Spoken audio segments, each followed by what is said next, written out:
Graças a Deus. Cumprimento os irmãos com a paz do Senhor. Estamos muito alegres de mais uma vez retornar a esta igreja e revendo alguns irmãos. Louvar a Deus aqui pela vida do pastor Jocelyn, pela vida das irmãs, vida de senhoras, pela vida da irmã Elaine, que nos convidou para estarmos aqui. E hoje, para a honra e glória do Senhor, mais uma vez, estamos aqui honrando a palavra de Deus. Quero convidar vocês, os irmãos, que abram vossas Bíblias no livro do profeta messiânico, o profeta Isaías, nós vamos ler o capítulo 35, aleluia. Nós vamos fazer uma leitura do verso 6 ao verso 8, 6, 7 e 8, 3 versículos. Profeta, um dos maiores profetas, não maior de livro, mas o maior profeta que profetizou na sua época e até hoje é maior porque profetizou a vinda do Messias, a caminhada do Messias que se cumpriu 700 anos depois dessa profecia. Amém? Todos encontraram? Os que encontraram, diga amém. Os que ainda não encontraram, diga espera um pouco. Glória a Deus por isso. Então vamos fazer essa leitura, capítulo 35, verso 6. Então o coxo saltará como um cervo e cantará a língua do mudo, porque as águas brotarão do deserto e ribeiros no ermo, e a terra seca se transformará em tanques, e a terra sedenta em mananciais de águas, e habitações em que jazia os chacais haverá em ervas como canas e juncos. Verso 8, e haverá ali uma estrada, um caminho, e será chamado caminho de santidade. O imundo não passará por ele, mas será para aqueles os caminhantes, mesmo sendo loucos, não errarão o caminho. Amém. Vamos fazer mais uma oração. Mais uma vez, Senhor, nós oramos. Mais uma vez, somos gratos a Ti por essa oportunidade, o qual, Senhor, Tu tem colocado em nossos corações. Estamos reunidos em um culto como este. Te louvamos e agradecemos e pedimos, Senhor, continua falando conosco desde o primeiro momento que aqui adentramos. Amém. Amém. Deus abençoe. Podeis assentar em nome de Jesus. Ainda fazendo aqui as considerações, quero louvar a Deus aqui, como eu falei, pela família da irmã Elaine, irmão Roberval, o qual nós conhecemos um bom tempo, mais ou menos 24 anos atrás. De lá para cá temos uma amizade. Claro que é uma correria para nós nos encontrarmos, né? Trabalho, igreja, e aí nós ficamos um pouco na dependência aí de tempo, mas louvamos a Deus por essa oportunidade. Quero louvar a Deus pela vida dos irmãos que estavam na portaria, o casal que nos recebeu muito bem. E essa é a primeira impressão que nós temos que deixar mesmo para os visitantes e para aqueles que não são cristãos, para que quando chegarem na nossa igreja, eles possam se sentir bem, ser bem recebidos. E essa recíproca tem que ser verdadeira a eles, porque quando eles saírem daqui, eles vão dizer, olha, eu me senti tão bem, eu quero retornar lá naquela igreja. Também dizer, pastor Jocelyn, aqui na sua igreja, na igreja, que é a igreja do Senhor, mas presidida pelo Senhor, que é o anjo da igreja, estão de parabéns, porque nós vemos que nem toda igreja tem esse espaço físico que aqui nos acomoda. E esse espaço físico, irmãos, é tão interessante e é bom e excelente para que o povo de Deus se sinta bem e que ele, quando sentar aqui, ele possa comer da palavra tranquilo, ele possa receber esse alimento tranquilo. Porque quando nós saímos da nossa casa para reunirmos aqui, nós reunimos várias culturas que eu falo, porque cada uma de uma região, foi criada de uma forma e tem as suas tradições familiares. Mas quando nós reunimos na casa do Senhor, nós temos uma só tradição aqui, que é a tradição cristã de adoração. E os primeiros passos que quando nós reunimos na igreja, os primeiros passos é uma liturgia de culto. Este culto aqui, há uma só tradição de adoração ao Senhor Jesus. E hoje nós estamos aqui em uma liberdade. Se você for para alguns outros países, o qual nós não temos a liberdade, nós podemos citar aqui a China não tem liberdade de expressão, o qual nós temos aqui no Brasil. E hoje aqui aqui temos, o qual podemos abrir essa porta e adorar o Senhor lá fora, podemos adentrar aqui, ninguém vai nos impedir por enquanto, porque vai chegar o momento de impedir, mas enquanto nós não nos impede de adorarmos ao Senhor, estamos aqui nesta noite livres e estamos em um só pensamento, em um só propósito de adorarmos o Senhor. Coloquei aqui esse texto e hoje eu sei que é um culto da CIB, um culto na liderança das irmãs, mas sabemos que o texto, ele vai ser bem propício ao momento, porque o texto vai nos trazer uma revelação. O profeta Isaías, quando ele profetizou todo o texto, todo o livro do profeta, ele traz um apontamento para Jesus. Constantemente ele vem falando da vinda do Messias. Ele vai falar um pouco aqui de um povo, uma nação que é de Israel, mas também além de uma nação física, ele vem falar também de uma nação espiritual, e essa nação espiritual se estende até nós hoje.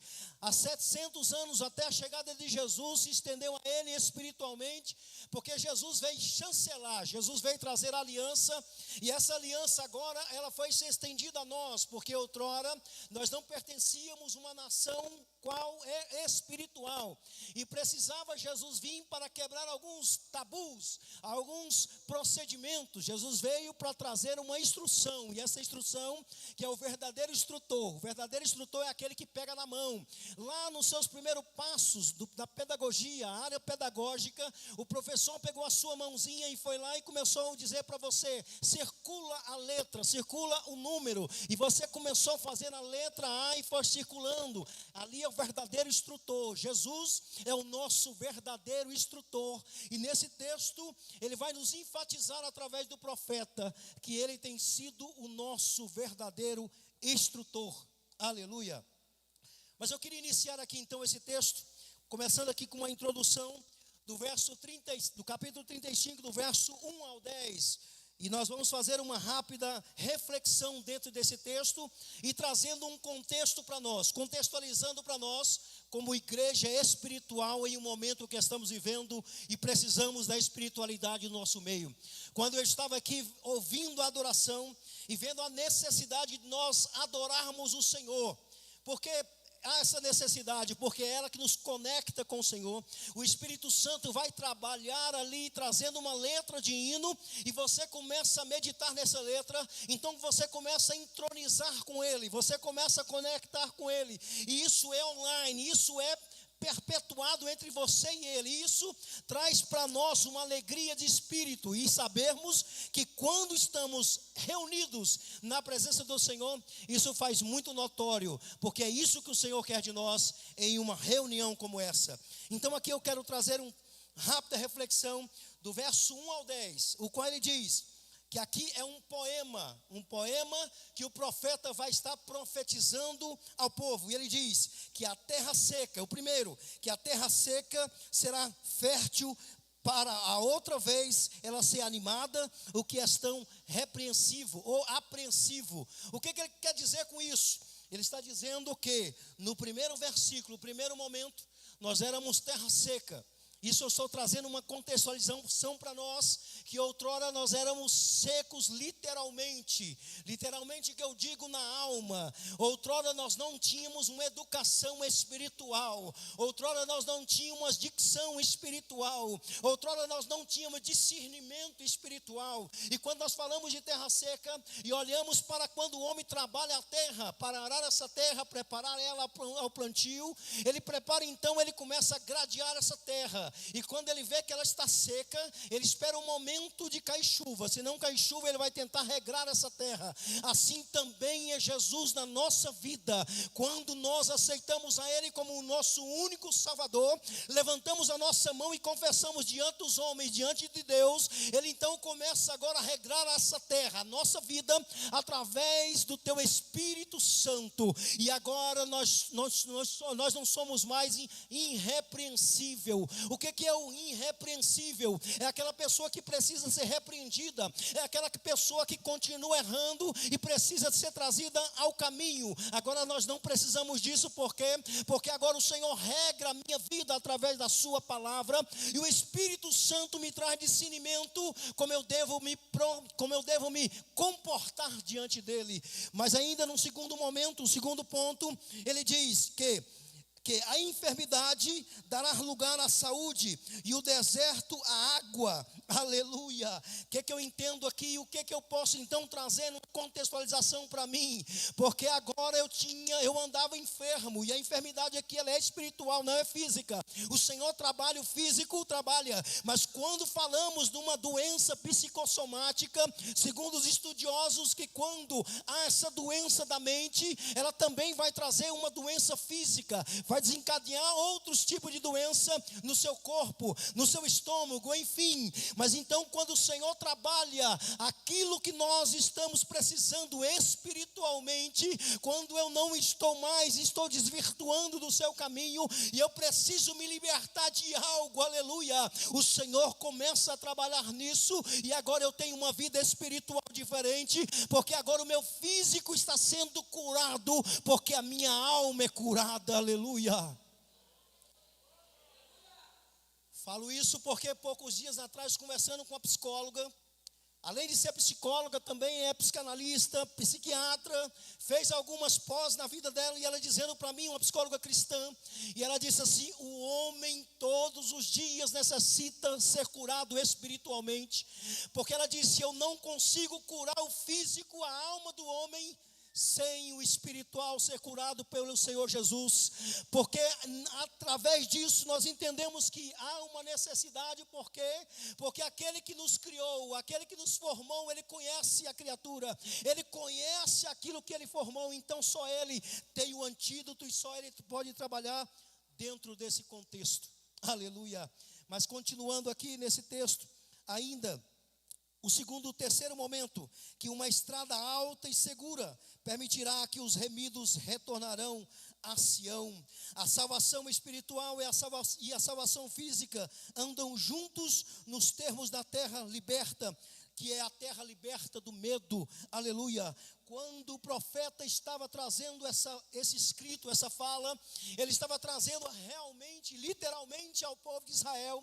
Ele estava querendo tratar, e o Senhor tratando com o povo de nação. Então essa nação fisicamente teria que ser tratada lá no fundo da sua alma, para que eles pudessem ser restaurados, aleluia. E quando olhamos para o homem hoje, ele precisa ser restaurado de cabeça aos pés, e quando ele procura aceitar a Jesus Cristo, ele agora se torna uma nova criatura, ele se torna uma nova pessoa. O velho homem se sepulta e nasce um novo homem, uma nova mulher diante daquele que o criou, aleluia. Quando nós olhamos para a engenharia, olhamos para aqueles que programou algo, olhamos para a arquitetura e vemos um arquiteto, quando ele faz uma arquitetura como essa, o qual estamos aqui, ele tem uma programação, ele tem um trabalho, ele tem um desenho. Assim vem um engenheiro e faz as colocações, e ele diz: aqui tem que ter uma engenharia elétrica, aqui uma engenharia hidráulica, enfim, e ele sabe aonde é ponto e cada ponto. Assim também foi o Senhor quando nos criou, aleluia. Quando ele te formou, ele sabe os pontos que você precisa ser mudado, ele sabe os pontos que nós precisamos ser curado, ele sabe todos os pontos dentro da nossa alma, seja ela física ou espiritual.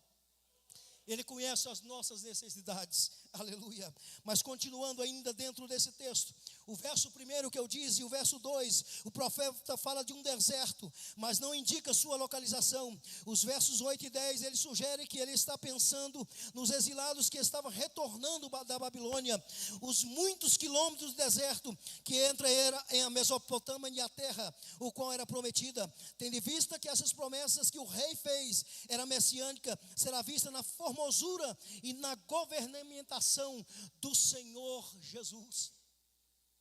Quando eu olho nesse contexto de Israel, Eles teriam aqui uma visão profética, porque ele citou o povo ainda exilado na Babilônia, o qual eles eram estrangeiros em outro país, mas o Senhor tinha uma promessa de trazer eles de volta. Mas quando ele estava dizendo, olha, há um deserto que vocês teriam que passar.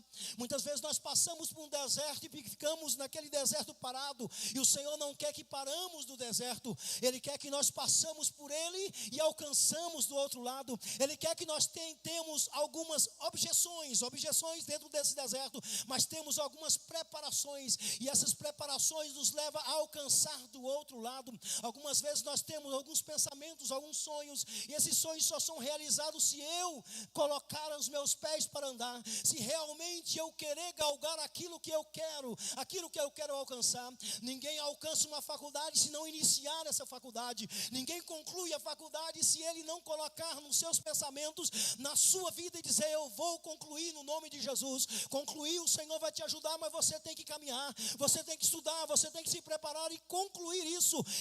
E quando você concluir, você vai glorificar o Senhor, porque foi Ele que te ajudou, foi Ele que te sustentou. Assim é o Senhor com o povo de Israel, assim é o Senhor com Israel, igreja. Hoje, como igreja, nós somos esse Israel, e o Senhor quer que nós conquistamos uma terra, o qual passamos pelo deserto, mas do outro lado a nossa vitória ela é maior, porque o Senhor tem nos dado isso todos os dias.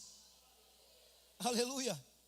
Continuando, o texto diz, aleluia, glória a Deus. A natureza explode, não apenas por uma flor, mas também em música. O próprio ambiente do povo de Deus reflete o seu estado de alegria, e pelo que o Senhor fez por eles. O profeta está dizendo aqui, que o deserto florescerá como um açafrão, mas sim, como o Senhor quer. Provavelmente ele tem em mente a transformação que ocorre. É uma terra quando termina, e o inverno vem a primavera, com essas flores são características, e chega um momento que ela vai florescer, segundo a vontade do Senhor Jesus.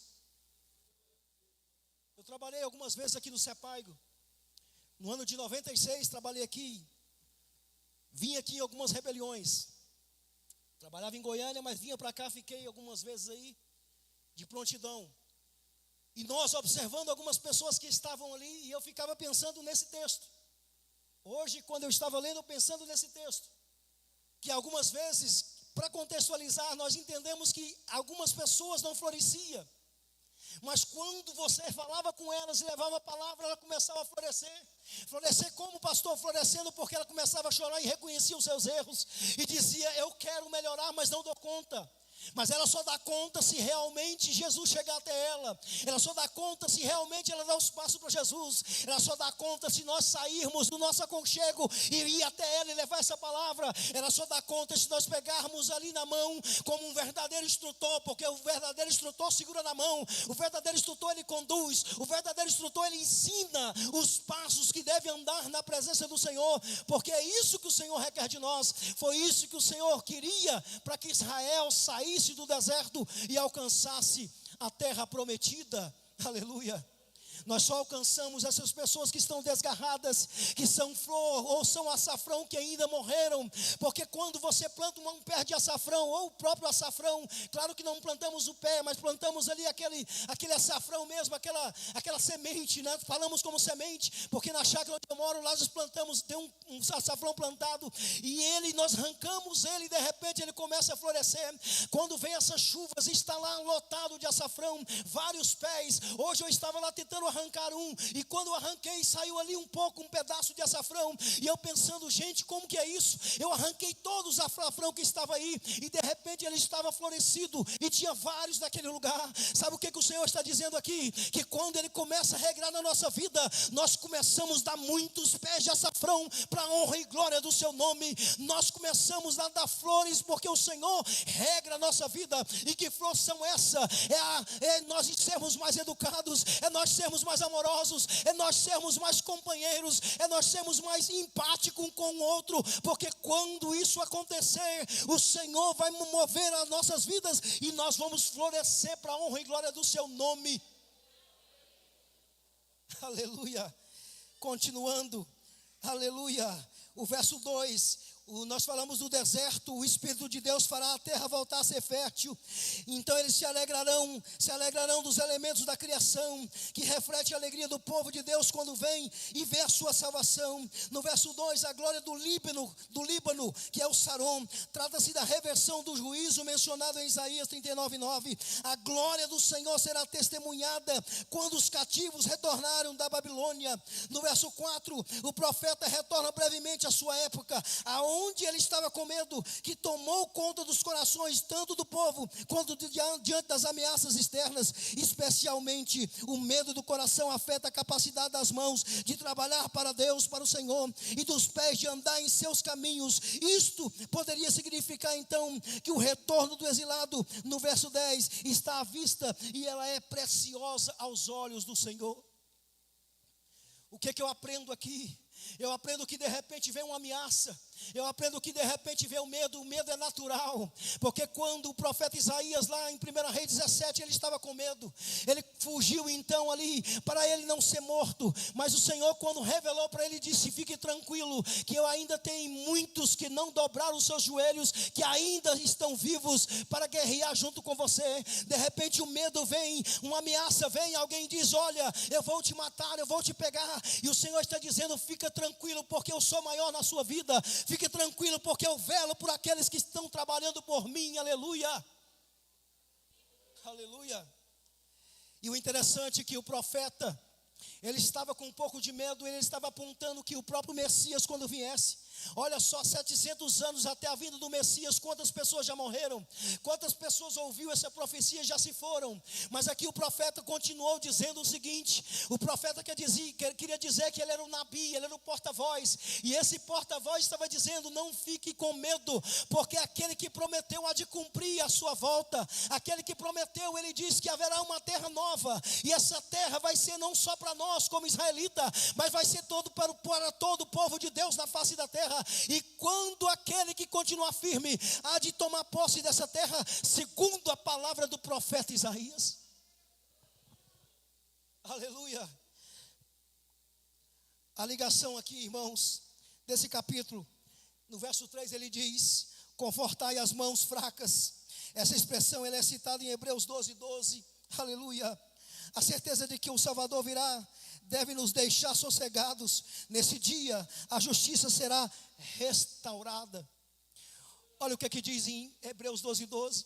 Aleluia. Quando nós vemos que estamos um pouco preocupados, mas ele diz: dizeis os turbados de coração. Aleluia.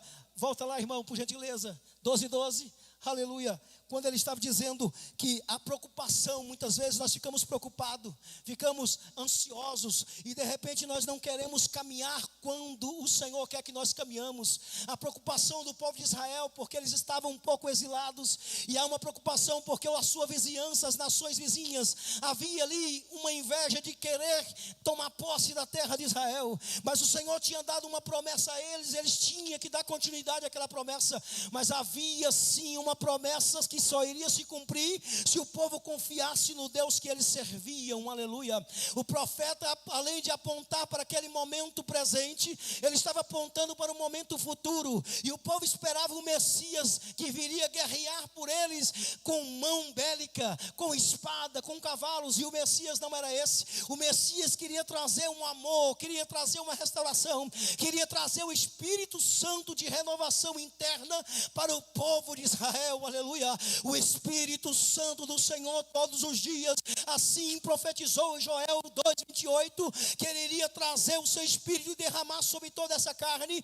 Então o Espírito Santo naquele momento vinha sobre todo o povo, não como um sopro, mas iria habitar dentro de nós. Aleluia. A qual ele iria revelar as suas ações, ele iria revelar aquilo que ele queria para cada um de nós na sua palavra. Aleluia. Versos 4: vos salvará. Quando o Senhor vier, ele oferecerá a salvação.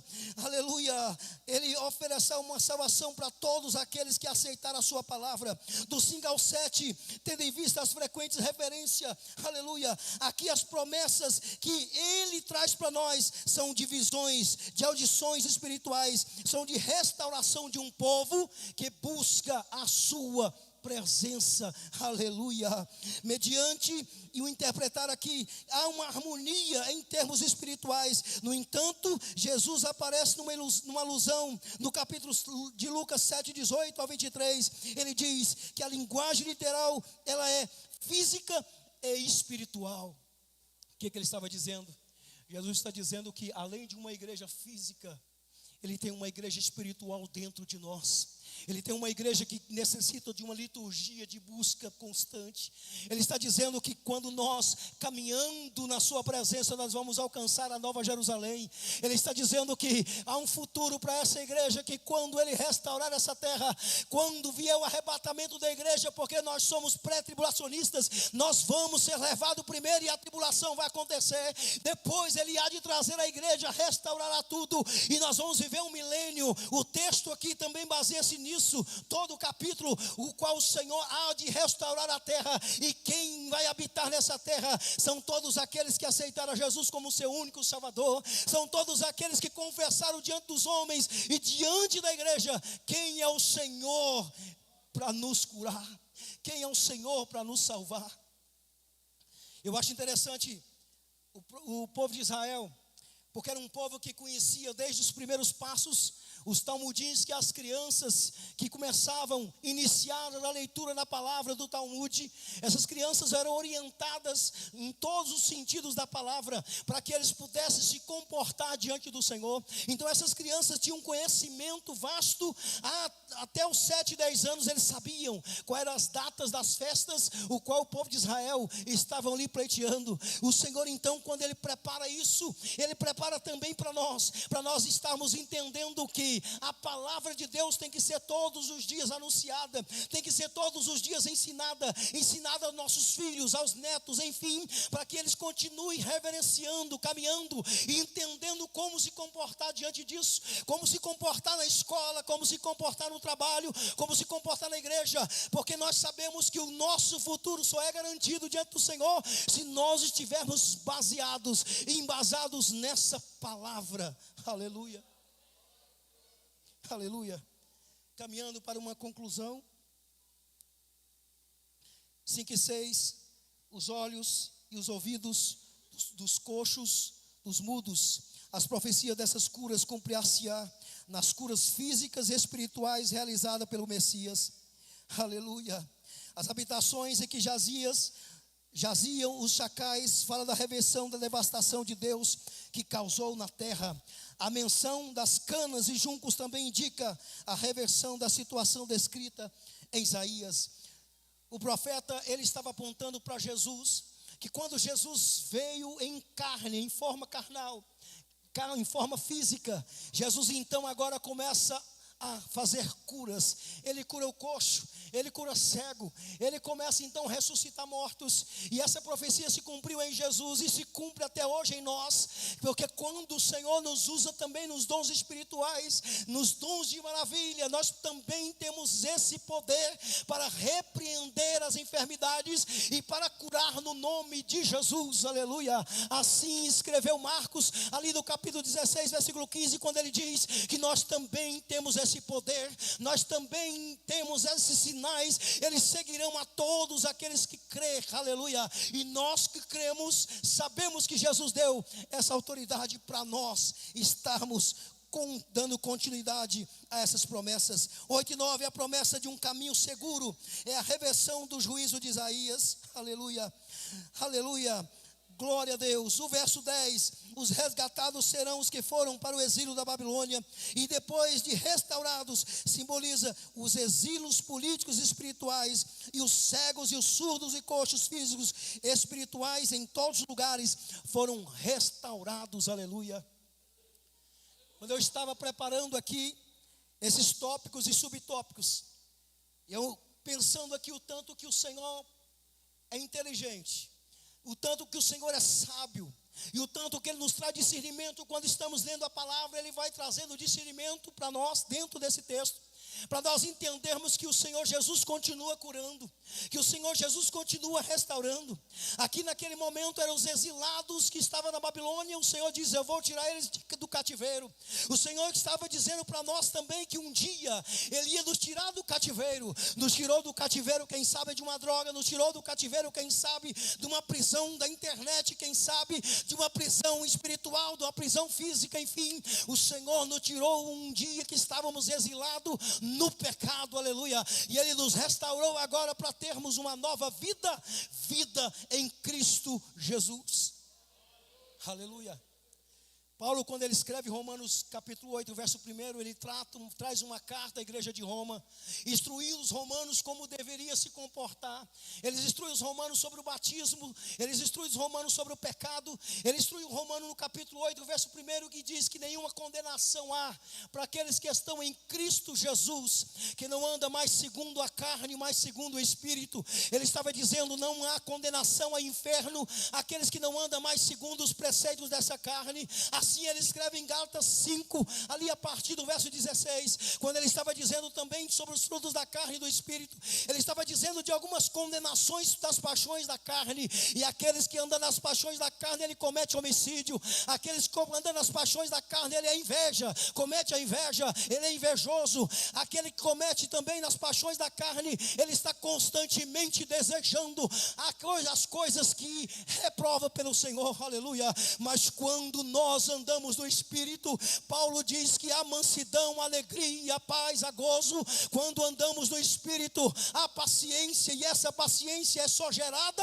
através do Espírito Santo do Senhor Jesus dentro de nós. Então, nenhuma condenação há mais para nós, porque nós não andamos mais segundo o curso dessa carne, não andamos mais segundo os desejos dessa carne, porque quando eu quebro essa carne com o meu jejum, eu estou preparando o meu espírito para estarmos conectados com o Senhor Jesus. Para fazer a leitura da palavra de Deus, tem que estar em jejum também, tem que estar conectado. Quando o detector do direito, ou quando aquele que fez ali a medicina, o próprio médico, o advogado, ou o cientista que tem ali os seus livros de pesquisas, e quando ele está fazendo a sua pesquisa, ele está focado para entender aquilo que está escrito.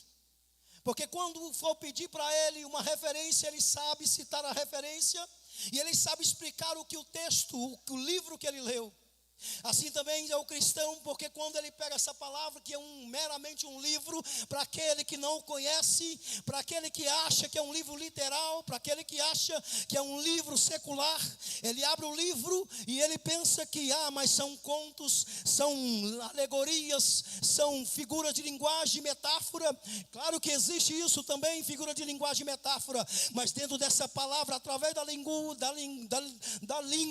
da figura, da metáfora, ao Espírito Santo falando conosco através da figura, ao Espírito Santo falando conosco através de uma alegoria. E o Espírito Santo fala conosco quando abrimos essa palavra para discernir ela segundo o Espírito Santo. Segundo os teólogos que estudaram essa palavra, eles sabem que na ciência da teologia, logia, ensino, e o Deus que escreveu essa palavra nos ensina todos os dias, quando nós lemos ela, para dedicarmos a qual o Senhor nos chamou para isso. Para concluir, aleluia, vou repetir aqui o verso 8, que ele diz: e haverá ali uma estrada, um caminho, e será chamado caminho de santidade. O imundo não passará por ele, mas será para aqueles, os caminhantes, mesmo sendo loucos, não errarão o caminho. Esse caminho, o caminho da santificação. Por isso que Paulo deu essa dica em Gálatas, e ele fala ali com os galaxianos sobre as duas questões dos frutos. Ele estava dizendo que aquele que tem fruto do Espírito sabe o caminho da santificação. Aquele que tem o fruto do Espírito, ele tem o discernimento espiritual para conhecer o caminho. aquele que tem a santificação e anda em santidade com o Senhor, ele sabe que uma reunião como essa, ele tem ali uma reverência, ele tem ali um respeito, ele sabe que o momento é de busca, ele sabe que o momento ali agora não é de compartilhar algo sem estar focado no texto, no contexto que foi inserido o culto desta noite. Ele sabe que o propósito do culto é de santificação, aquele que o criou e o trouxe aqui nesta noite para o único propósito de adoração a Ele. A santificação nos leva a mais além, a buscar mais profundo, a conhecer mais profundamente o nosso Criador, a entender ali o que Ele precisa de nós. É claro que Ele não precisa, isso aqui é uma expressão de dizermos que Ele precisa, mas sabemos que Ele não precisa de nós, Ele não precisa de você, Ele não precisa da terra, nós precisamos dEle, e por isso estamos aqui nesta noite, numa liturgia de adoração, numa liturgia de culto, numa reunião, e sabendo que quando estamos em santidade, Ele fala comigo, Ele me restaura, Ele me transforma, Ele me ouve, porque eu tenho uma conexão de santificação ao trono da graça. Aleluia. O sacerdote, quando ia oferecer ali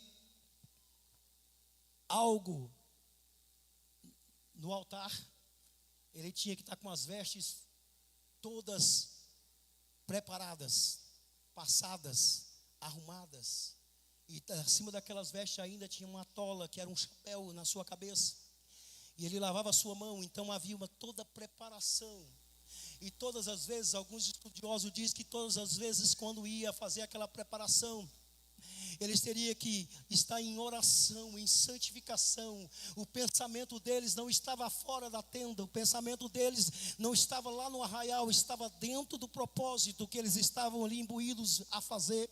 Assim também é nós, quando estamos aqui em santificação, o nosso pensamento não pode estar vagando lá fora, nosso pensamento tem que estar aqui dentro da igreja, no propósito de adoração, de busca, dizendo: Senhor, estou aqui pronto para santificar diante de Ti, estou aqui pronto dentro desse arraial, Senhor, e quero e peço que o Senhor me tome, me use e faça de mim o Teu querer, porque é esse que é o propósito, para não errarmos o caminho. Esse caminho aqui, ele não é físico, é um caminho espiritual que leva a Deus, e esse caminho, ele só é bastante para nós quando eu tenho um compromisso com o dono do caminho, que é Jesus de Nazaré. Aleluia. E ele citou isso muito bem, dizendo ali em João 14, para os discípulos não se perturbarem, não se preocuparem, aleluia, porque ele iria fazer um lugar, preparar um lugar, e aleluia, e ele disse que preparando um lugar, ele voltava para levar os seus discípulos,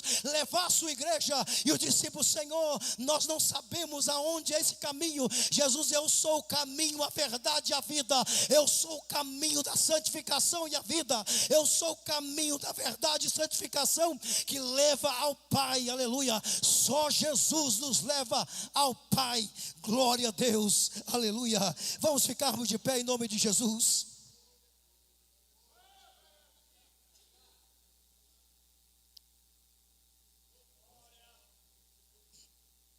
Meu tempo venceu ali, eu ainda quero fazer essa oração rápida. Feche os teus olhos em nome de Jesus. Nessa oração, peço que você, quando entrar nessas portas, homens e mulheres, jovens e crianças, se santifiquem, porque nesse lugar aqui não é o momento, não é o lugar, o propósito, ou o pensamento de estarmos voltados a outras coisas alheias ao cultos. Mas o momento é de adoração, adorar com aqueles que adoram, alegrar com aqueles que se alegram dentro desse templo. Então, quando vierem aqui, se esvazia do homem natural. Se não dá conta, tente um pouco se esvaziar do homem natural. Se esvazia dos pensamentos, se esvazia da fala, do falatório, dos comentários, e se foque na adoração ao Senhor Jesus, porque o culto é para Ele, não para nós. O culto não é para o pastor, o culto não é para a líder de senhoras, é para Ele somente. Então, quando entrarmos neste lugar, somente adore a Ele, aleluia. Oremos, Senhor, neste momento nós oramos, mais uma vez agradecemos e pedimos, Senhor, ser constantemente conosco, nos usa, Senhor, nos santifica todos os dias na Tua palavra, nos santifica através do Teu Espírito Santo, trazendo visões espirituais diante de Ti e nos fazendo focar, ó Pai, no preceito da Tua palavra, da Tua lei, porque é isso que é importante para nós. Assim, ó Senhor, nós lhe pedimos, assim pedimos essas orientações para continuarmos servindo ao Senhor com alegria, segundo a Tua vontade, em nome de Jesus. Amém, amém. Deus abençoe, pastor, e obrigado por essa oportunidade. Aleluia.